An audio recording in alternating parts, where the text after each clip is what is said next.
पाकिस्तान में radiation leak की अफवाहों के फैलने और अंतर्राष्ट्रीय मीडिया में इसकी चर्चा के बाद दुनिया की सबसे बड़ी परमाणु निगरानी संस्था IAEA international atomic energy agency ने 13 मई 2025 को एक आधिकारिक बयान जारी किया है। इस बयान में कहा गया है कि IAEA को पाकिस्तान में किसी भी परमाणु दुर्घटना या रेडिएशन लीक की कोई पुष्टि नहीं मिली है। उपलब्ध डेटा के आधार पर किसी प्रकार की रेडिएशन असामान्यता नहीं पाई गई है। यदि पाकिस्तान सरकार चाहती है तो IAEA जांच के लिए स्वतंत्र निरीक्षण दल भेजने के लिए तैयार है। हालिया भारत पाकिस्तान में तनातनी के बीच पाकिस्तान के कुछ उत्तरी इलाकों से संदिग्ध रेडिएशन लीक की खबरों ने देश के भीतर और अंतर्राष्ट्रीय स्तर पर चिंता की लहर दौड़ा दी। सोशल मीडिया पर कई लोगों ने दावा किया कि पाकिस्तान के गिलगित बाल्टिस्तान और खैबर पख्तूनख्वा जैसे क्षेत्रों में हवा में अजीब गंध, स्वास्थ्य समस्याएं और पशुओं की अचानक मौत जैसे लक्षण दिखाई दे रहे हैं।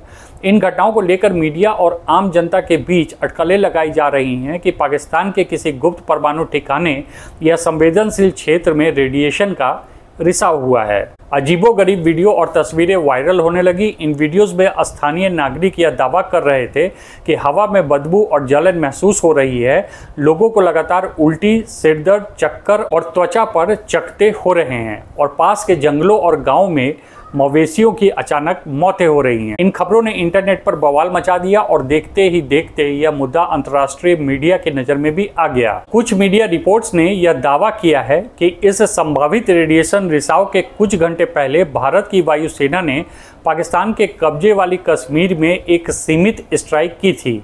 हालांकि भारत सरकार ने इस स्ट्राइक की पुष्टि नहीं की है, लेकिन सूत्रों के हवाले से यह बताया गया है कि यह कार्रवाई पाकिस्तान के एक सैन्य ठिकाने के पास की गई थी, जिसे आतंकियों का ट्रेनिंग सेंटर माना जाता था।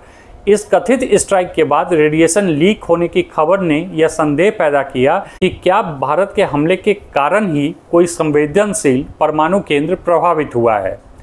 हालांकि पाकिस्तान सरकार ने इन सभी अटकलों को खारिज करते हुए बयान जारी किया है कि उनके परमाणु संयंत्र पूरी तरह से सुरक्षित हैं। ना तो कोई दुर्घटना हुई है, न ही कोई रेडिएशन का रिसाव हुआ है।